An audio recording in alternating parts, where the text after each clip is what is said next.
एक दिन कंस का भेजा हुआ अरिष्टासुर नाम का दैत्य बैल बनकर आ गया और भगवान को मारने के लिए दौड़ा। भगवान ने सींग पकड़कर ऐसे मरोड़ दिया जैसे कोई गीले कपड़े को निचोड़ देता है। अरिष्टासुर का उद्धार किया।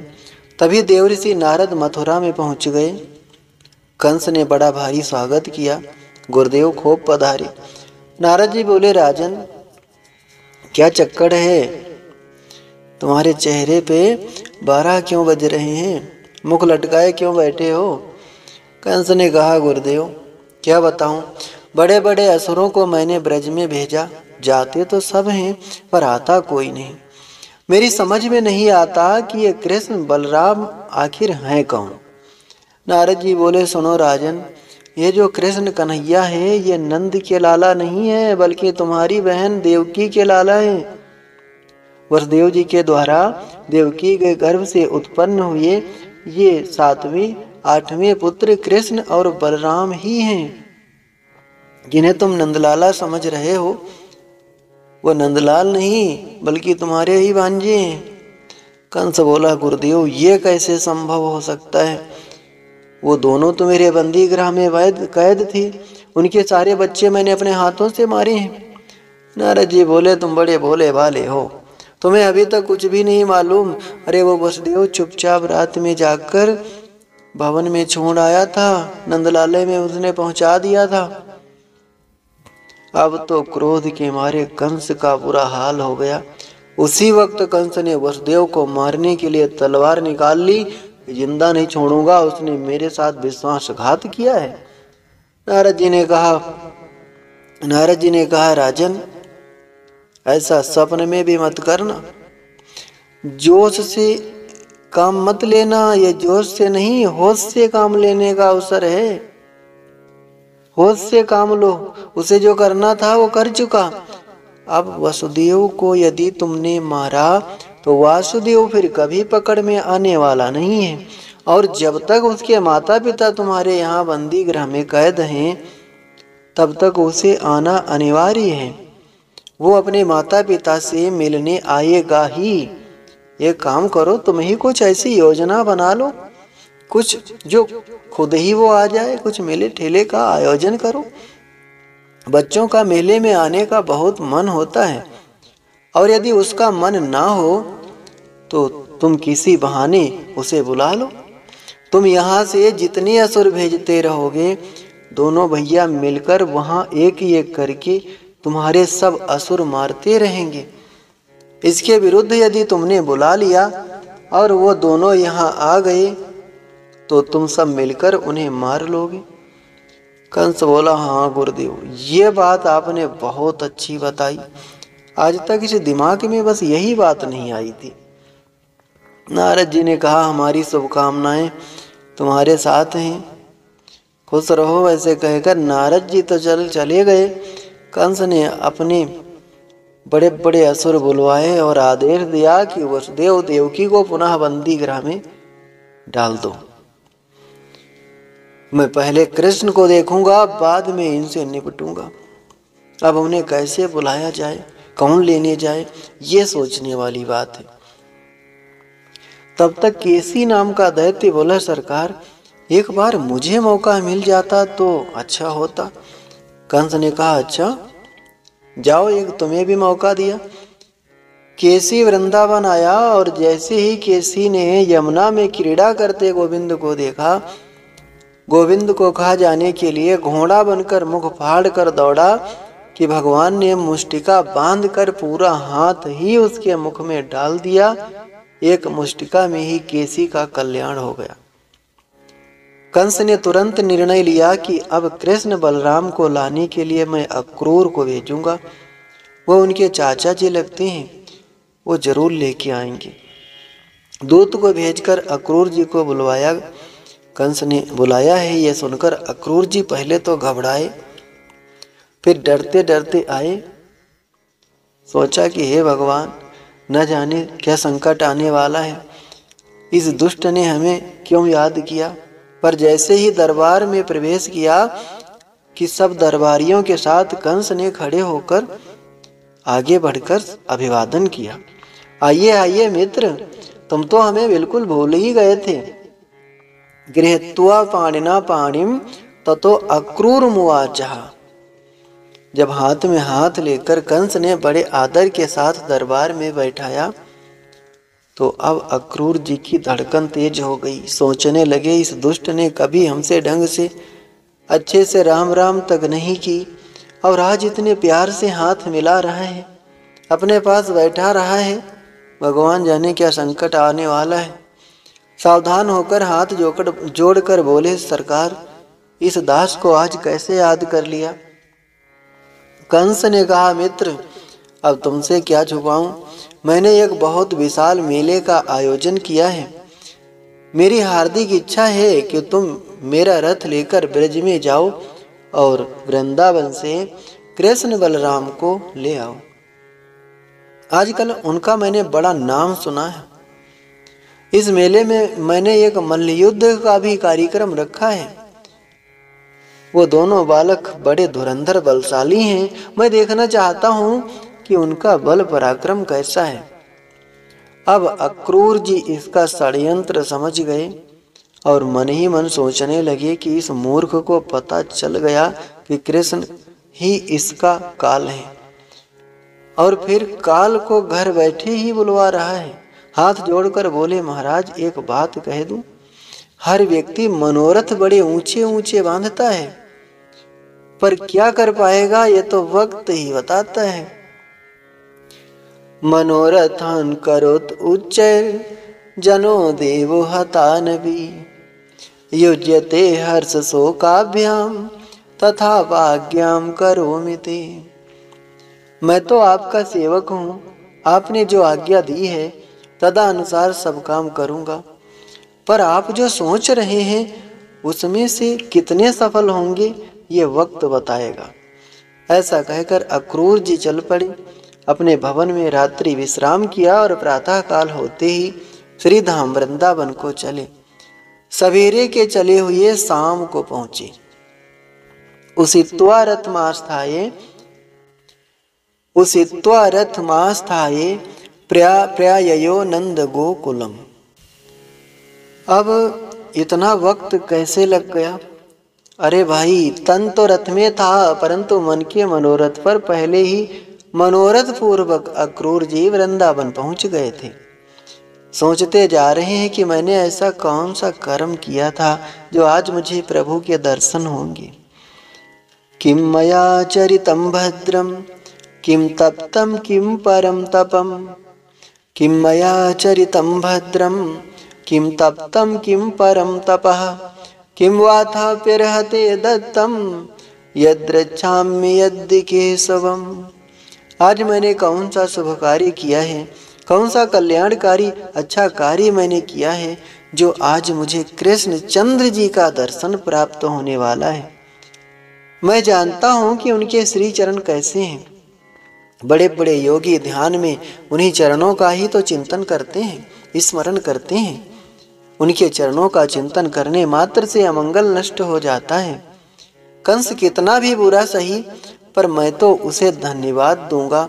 अपने घर में आराम से सोया पड़ा था, कंस ने स्वयं दूत भेजकर बुलवाया और अपना रथ देकर परमात्मा से मिलने के लिए भेजा है। तो भगवत दर्शन में जो भी सहयोग देता है उसे तो धन्यवाद देना ही चाहिए। मैं तो कंस को हृदय से धन्यवाद देता हूँ। यह कंस का ही तो अनुग्रह है जो उसने भेजा। परंतु यदि कंस ने भेजा है तो प्रभु मेरी उपेक्षा तो कदापि नहीं करेंगे। फिर सोचते हैं नहीं प्रभु मेरी उपेक्षा तो कभी कर ही नहीं सकते, क्योंकि वो तो भक्त वांछा कल्प तरु हैं। भक्त के मनोरथ कल्प तरु की तरह पूर्ण करते हैं। मुझे विश्वास है उनका दर्शन मुझे अवश्य मिलेगा। अचानक शुभ शगुन हो गया। ये मृगों का झुंड मेरी दाहिनी तरफ से दौड़ता भागता चला गया। शुभ संकेत मिला है, प्रभु का दर्शन निश्चित होगा। कैसा होगा उनका श्री अंग, मैंने तो आज तक सुना है, देखा तो कभी नहीं। बड़े विशाल मछली जैसे उनके नेत्र होंगे, विशाल ललाट होगा, रसगुल्ले जैसे गाल होंगे, तोते जैसी चोंचके जैसी उनकी नासिका होगी, बिंबा फल की तरह लाल लाल ओष्ठ होंगे। इस प्रकार कल्पनाओं में खो गए श्री अक्रूर जी। भगवान के ध्यान में आनंद की समाधि लग जाती है। अब घोड़े तो तब चलेंगे जब उन्हें कोई चलाएगा। घोड़े भी शांत खड़े हो जाते हैं। अक्रूर जी समाधि लगाए रथ में बैठ गए। कई घंटे बीत जाते हैं। जब होश आता है तब फिर घोड़े हाँकते हैं और घोड़े जहाँ 4 कदम चले फिर समाधि लग गई। परिणामतः शाम को पहुंच पाए। रथेन गोकुलम प्राप्ताः सूर्यश्चास्त गिरिम नृप। अक्रूर जी को वृंदावन पहुंचते पहुंचते सूर्यास्त हो गए, जबकि वृंदावन मथुरा से वृंदावन कोई पैदल भी जाए तो 2 घंटे से ज्यादा नहीं लगेगा, पर अक्रूर जी को रथ से भी इतना समय लग गया। शाम का वक्त था। गौचारण करके गोविंद वापस आए थे। गायों के पीछे पीछे चलते हैं, इसलिए भगवान के सुंदर सुंदर चरण चिन्ह पृथ्वी पर अंकित होते चले जाते हैं। मानो ब्रज भूमि से इतना अनुराग है कि गायों के खुरों से जो धरती खुद जाती है, उसकी पीड़ा को दूर करने के लिए भगवान अपने सुकोमल चरणों की मरहम पट्टी करते हुए जाते हैं। अपने सुखद चरणों के स्पर्श से पुलकित कर देते हैं और उसकी पीड़ा को दूर कर देते हैं। रथ में चलते चलते अक्रूर जी ने जो भगवान के वज्र अंकुश ध्वजा आदि के अंकित चरणों को देखा कि पहचान गए। रथ से कूद पड़े और ब्रज रज को नीचे से ऊपर तक अपने अंग में लगाने लगे। ये तो मेरे प्यारे के चरण चिन्ह हैं, मैंने पहचान लिया। अपने प्रिय की हर वस्तु प्रिय लगती है। आज उनके चरण चिन्ह को देखते ही प्रेम में इतने डूब गए कि उसको ही उठाकर पूरे शरीर में लपेट लिया। दौड़कर आगे बढ़े तो देखा कि दोनों भैया गैया दोहने की तैयारी कर रहे हैं। शाम का वक्त है, गौ दोहन वेला है। दोनों भाइयों के हाथ में दोहनी है और दोनों भैया गलवैया डाले हैं। कन्हैया के श्याम वर्ण पर पीतांबर लहरा रहा है और दाऊ जी के गौर वर्ण पर नीलांबर लहरा रहा है, जैसे शरद पूर्णिमा में 2 चंद्रमा एक साथ प्रकट हो गए हों।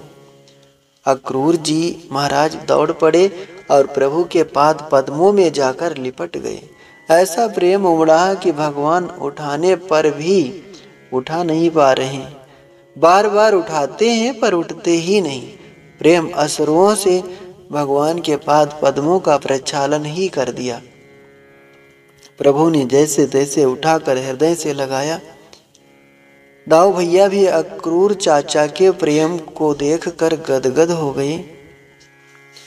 दोनों भाई हाथ पकड़कर प्रमुदित होकर ले चले। चलो चलो चाचा जी आ गए, चाचा जी आ गए। बड़े प्रेम के साथ हाथ पकड़कर भीतर ले आए। नंद बाबा ने दौड़कर अक्रूर जी से भेंट की। भगवान ने दिव्य आसन पर उन्हें बैठाकर प्रक्षाल्य विधिवत पाद प्रक्षालन किया और नैवेद्यम गा चातिथ्ये गौ माता का दर्शन कराया। अतिथि पूजन का भगवान ने पूर्ण निर्वाह किया। इसके बाद अन्नम बहुगुणम मेध्यम विविध प्रकार का भोजन कराया। जब रात्रि विश्राम करने लगे तो भगवान श्री कृष्ण चाचा जी के चरण दबाने लगे। अक्रूर जी के तो आनंद का पारावार नहीं रहा। भक्त जितना सोच नहीं पाता, भगवान उतना उसे देते हैं, उतना उसे आदर और स्नेह देते हैं। एकांत पाकर भगवान ने पूछा, चाचा जी अब बताइए कि मथुरा में सब कुशल से तो हैं। अक्रूर जी कुछ बोलते ही नहीं। भगवान बोले, हमने प्रश्न ही अनुचित कर दिया। चाचा जी यदुवंशियों से कुशलता का प्रश्न पूछना ही गलत है, क्योंकि यदुवंशियों के शरीर में जो कंस रूपी कैंसर पैदा हो गया है, उसके रहते कौन कुशल से हो सकता है। अक्रूर जी ने कहा, ठीक कहा गोविंद, इस बीमारी का इलाज करवाने के लिए ही तो मैं तुम्हारे पास आया हूं। यह रोग आपके हाथों से ही ठीक हो सकता है।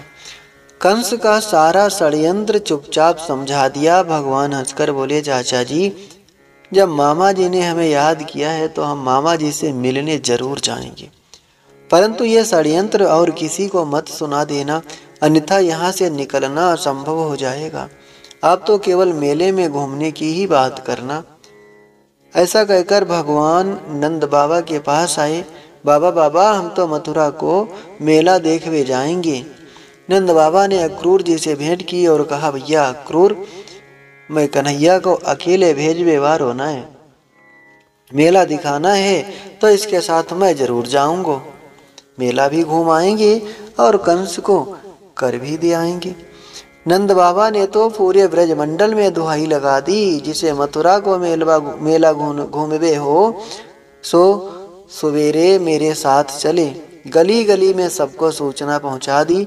जहां गोपियों के कान में यह समाचार पड़ा कि गोविंद प्रातः काल मथुरा प्रस्थान कर रहे हैं, गोपियों की नींद भाग गई। जिनके दर्शन में पलक गिरने का व्यवधान भी गोपियों को असहनीय हो जाता था, उनके जाने की बात सुनकर कैसे रह पाती। सब गोपियां घर द्वार छोड़कर इकट्ठी हो गईं कि तूने सुना? दूसरी बोली, हाँ हाँ, वही तो मैं चर्चा करने तेरे पास आ रही थी। अब क्या होगा? एक बोली, वही होगा जो विधाता ने हमारे प्रारब्ध में लिखा होगा। सब गोपियां विधाता को ही गालियां देने लगी। ये विधाता बड़ा क्रूर है, चाहे जैसी कलम चला देता है। इसका स्वभाव तो बिल्कुल बच्चों जैसा है। छोटे छोटे बच्चे गंगा जी की रेती में बैठकर बढ़िया बढ़िया घर बनाते हैं, घंटों तक बनाते हैं, और बनाते बनाते जब मन भर जाता है तो एक लात मार कर तोड़ देते हैं। उन्हें बनाने में भी आनंद आता है और बिगाड़ने में भी आनंद आता है। ये विधाता भी हम सबको खिलौना बनाकर ही खेल रहा है, अपनी मर्जी से खेलता है। जब चाहे तब खेला और जब चाहा तब तोड़ दिया। थोड़ी भी दया होती तो ऐसा क्रूर विधान ये विधाता बनाता ही क्यों? अहो विधातस तव न क्वचित् दया, संयोज्य मैत्र्या प्रणयेन देहिनः, ताश्चाकृतार्थान् विवनञ्च पार्थकम्, विक्रीडितं तेर्भक्चेष्टितं यथा, ताश्चाकृतार्थान् विवनञ्च पार्थकम्, विक्रीडितं तेर्भक्चेष्टितं यथा। दूसरी गोपी बोली, बहन, अब विधाता को तो हमने देखा नहीं, उसको दोष देने से कोई लाभ नहीं। एक गोपी बोली, मेरे लिए तो ये अक्रूर यमराज बनकर आया है। अगर ये नहीं आता तो गोविंद के जाने का प्रश्न ही नहीं था। एक गोपी बोली, ये भी ठीक कहा, इसका नाम अक्रूर नहीं क्रूर होना चाहिए। सारे ब्रजमंडल की दो आंखें हैं, कृष्ण और बलराम, और ये दोनों को निकाल कर ले जाएगा। इससे बड़ा क्रूर कर्म और क्या हो सकता है? ये गोपी बोली, बहन, मैं अपने रहते तो नहीं जाने दूंगी, रथ पकड़ लूंगी अथवा रथ के सामने लेट जाऊंगी। जैसे बनेगा श्री कृष्ण को जाने से रोकूंगी। ये गोपी कहती है, बहन, ऐसा कुछ करने से हमारी बड़ी बदनामी हो जाएगी। दुनिया वाले क्या कहेंगे? ये सब कैसी पागल हैं, लोक लाज का क्या होगा? गोपियां बोली, बहन, जब अपने प्राण प्यारे ही जा रहे हैं तो लोक लाज भी चली जाए, उसे संभाल कर क्या करेंगी? कुल के विद्वान लोग जो इसे नाम देना चाहें, जो भी कलंक देना चाहें, जो भी आक्षेप लगाना चाहें, लगाते रहें, पर मैं अपने रहते नहीं जाने दूंगी। ये चर्चा करते करते सारी रात गोपियों को नींद नहीं आई। प्रभु के विविध नामों का गान करती गोपांगनाएं रात भर जागती रहीं। प्रातः काल नंद बाबा तो बैलगाड़ियों में अपने वृद्ध ग्वाल वालों के साथ मथुरा को प्रस्थान कर गए, पर जैसे ही गोविंद बलराम जी के साथ तैयार होकर अक्रूर जी के रथ में बैठने लगे कि गोपियों के धैर्य का बांध टूट गया, रथ घेर लिया। गोपियों की इस विकलता को देखकर अक्रूर जी घबरा गए। रथ में बैठे भगवान को इशारा किया, प्रभु क्या आज्ञा है? ऐसी स्थिति में रथ को हाँकना संभव नहीं है, असंभव है, रथ कैसे चलाऊं? तब भगवान खड़े हो गए और गोपियों को समझाने लगे, देवियों, दिन रात की तरह संयोग वियोग आते ही रहते हैं, मात्र 2 दिन की तो बात है। आज मैं जाऊंगा, कल मथुरा का मेला घूम लूंगा, परसों अपने घर वापस। 2 दिन की बात है, इसमें तुम इतनी अधीर हो रही हो। सांत्वयामास सा प्रेमैर आयास इत दौतिके। भगवान कहते हैं, देवियों, सांत्वयामास सा प्रेमैर आयास इत दौतिके। किसी भी प्रकार से तुम्हें अपने धैर्य की रक्षा करते हुए मुझे विदा करना चाहिए, मैं परसों आ जाऊंगा।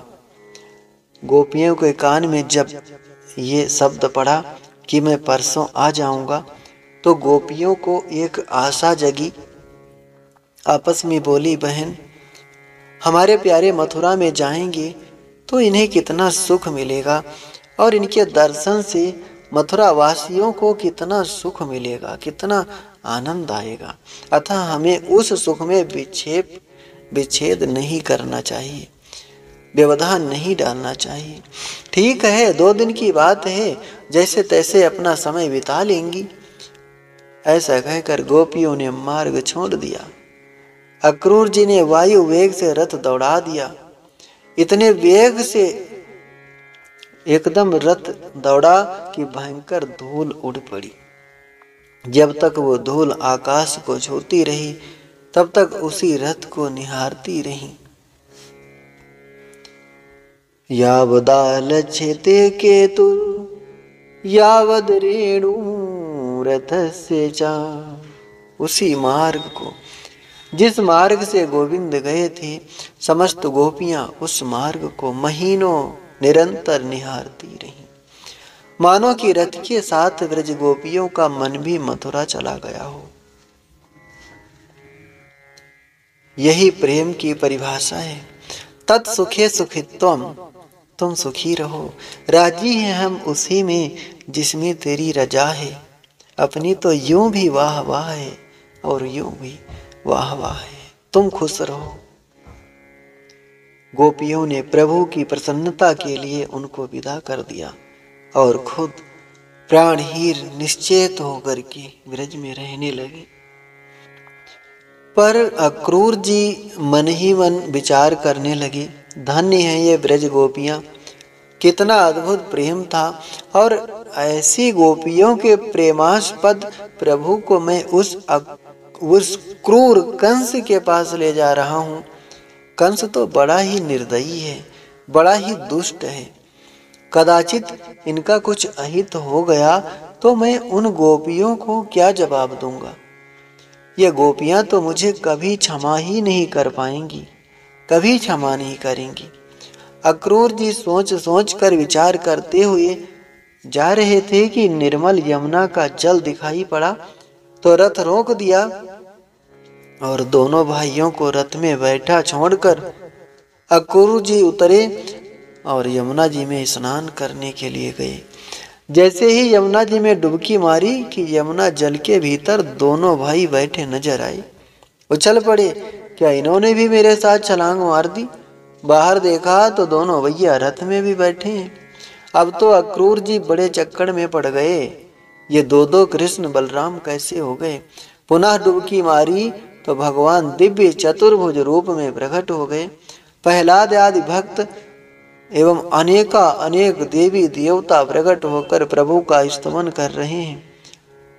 ये दृश्य देखते ही अक्रूर जी समझ गए, ओह, इन्हें मैं नन्हा सा नंदलाला समझ रहा था, अब समझा कि ये कौन है। हे प्रभु, मैं पहचान गया, आप समस्त जगत के कारणों के भी कारण साक्षात आदि पुरुष नारायण हैं। आपके नाभि कमल से ब्रह्मा जी प्रकट हुए, जिन्होंने समस्त संसार की संरचना की, ऐसे हे प्रभु आपको मेरा प्रणाम है। आप ही त्रिविक्रम बनकर बलि को छलने पधारे, आप ही बाराह बनकर पृथ्वी का उद्धार किया, आप ही ने परशुराम बनकर क्षत्रियों का गर्व दूर किया, आप ही श्री राम बनकर रावण का अंत करने पधारे। नमस्ते रघुवर्याय रावणंत कराय च। आपको मेरा प्रणाम है। आज चतुर्भुज में श्री कृष्ण, बलराम, प्रद्युम्न, अनिरुद्ध आदि रूप में आपका प्रागट्य हुआ है। आपको मेरा सत सत कोटि कोटि प्रणाम है। आप मेरी गलती को क्षमा करें। बड़ी सुंदर स्तुति की। लौट कर आए और रथ में बैठे प्रभु को आंखें फाड़ फाड़ कर देख रहे हैं। ये वही हैं जो 4 हाथ वाले जमुना जी में दिख रहे थे। भगवान ने कहा, चाचा जी ऐसे क्यों देख रहे हो? कोई अद्भुत दृश्य देख लिया क्या? ये आंखें फटी फटी सी क्यों हैं? अक्रूर जी चरणों में गिर पड़े। प्रभु अब ज्यादा लीला मत करना, नहीं तो मैं पागल हो जाऊंगा। आप ही दिखाते हो और आप ही भोले बनकर पूछ रहे हो ऐसा क्या देख लिया? पर अब कुछ भी हो, आप से मेरा एक निवेदन है कि आपको सबसे पहले मेरे घर चलना पड़ेगा। भगवान बोले, चाचा जी आपका घर तो मेरा ही घर है, अवश्य आऊंगा, पर पहले मामा जी से तो मिल लूं। प्रभु ने आने का वचन दिया। बातों ही बातों में अब रथ मथुरा के द्वार पर पहुंच गया। अभी दिन 1 पहर बाकी है। नंद बाबा ने कहा, कन्हैया आने में बड़ी देर लगा दी, क्या हुआ? हम तो अपनी बैलगाड़ी से कब के आ गए। भगवान बोले, बाबा हमने तो देर नहीं की, चाचा जी यमुना जी में नहाने गए, उसमें देर लग गई। नंद बाबा बोले, तब तो कोई बात नहीं, आराम करो, कल मेला घूमेंगे। भगवान बोले, बाबा अभी तो 1 पहर दिन बाकी है, आप आज्ञा करो तो कुछ आज घूम लें, बाकी कल आपके साथ घूम लेंगे। नंद बाबा बोले, खबरदार, ये अपना वृंदावन न है जो मुंह उठाए और चल दिए। ये कंस की नगरी है और फिर तेरा क्या भरोसा कब किससे लड़ भिड़ जाए। मैं तुझे भेजने वाला नहीं हूँ। दाऊ जी बोले, बाबा आप मुझे आज्ञा दो, मैं बड़ा समझदार हूँ, किसी से झगड़ा नहीं होगा, मैं लाला को घुमाकर वापस ले आऊंगा। नंद बाबा समझ गए छोरों का घूमने का खूब मन है। कहा, ठीक है, मेला टेला में तो छोरा छापरा घूमते ही हैं। चल ठीक है बलराम, मैं तेरे भरोसे भेज रहा हूँ, लेकिन इस पे मुझे विश्वास नहीं है। और देख लाला, ज्यादा रात मत करना और किसी से झगड़ा मत करना, जल्दी लाना। हाथ पकड़कर दाऊ जी चल दिए। श्री दामाद ग्वाला भी चल दिए। ग्वाल मंडली के साथ गोविंद मथुरा में प्रविष्ट हुए। लेकिन जैसे ही मथुरा में प्रवेश किया कि पूरी मथुरापुरी में ये हल्ला मच गया, शोर मच गया कि ए भैया वह पूतना को मार बेवार छोरा आई गयो। कोई कहता है, ए भैया 7 कोस का गोवर्धन उठाई बेवारो लाला आई गयो। जो जब जहां सुनता है वहीं से भागता है। प्रभु को देखने के लिए दौड़ पड़े। धाये धाम काम सब त्यागी, मनहु रंक निधि लूटन लागी। सब अपने गृह कार्यों को छोड़ छोड़ कर भाग रहे हैं। अरे सखी चलो चलो, देखें वो छोरा कैसा है, बड़ा नाम सुना है। सब पागलों की तरह भाग रही हैं। अरे जो देवियां इतनी लाज मर्यादा में रहती थीं कि घर की देहरी से बाहर नहीं निकलती थीं, आज मुख उठाए मुख खोले जा रही हैं। ए सखी वो निकल गया क्या? दूसरी कहती है, बावरी घर में घुसी बैठी है, अब तक क्या कर रही थी? अभी हाल में ही निकल कर गए हैं, जल्दी जा। पागलों की तरह भाग रही हैं।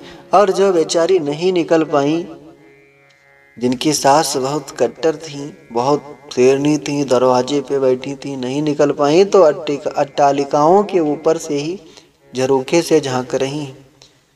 भीड़ में जाते हुए जब गोविंद किसी गली से निकलते हैं तो एक झलक पाते ही ऊपर से ही चिल्ला पड़ती हैं, सखी देख देख वो गया कारा कारा मुरली वाला। अरे सखी देखने में तो नेक सा मालूम पड़ता है, पर कितना सुंदर कितना प्यारा है। मेरी तो समझ में नहीं आता है कि इस नेक से छोरा ने 7 कोस का गोवर्धन उठा लिया। ये नेक से 1.5 हड्डी के छोरा ने इतने बड़े बड़े राक्षस कैसे मारे होंगे। ऊपर से ही इतनी जोर से वार्ता करने लगती हैं कि कन्हैया तिरछी निगाह से ऊपर ही देखने लगते हैं कि हमारे बारे में कौन चर्चा कर रहा है, और जिस पर तिरछी चितवन चला दे बस वही पागल हो जाए, फिर वो अपने होश में नहीं।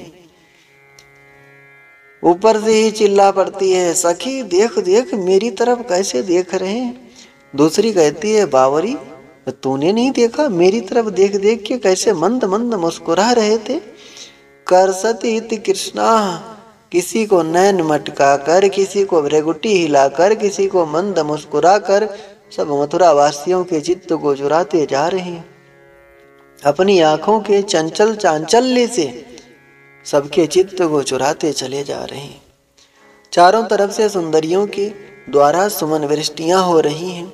ऐसा लग रहा है कि जैसे अपने सुंदर मन को ही समस्त सुंदरियां सुमन के माध्यम से समर्पित कर रही हैं।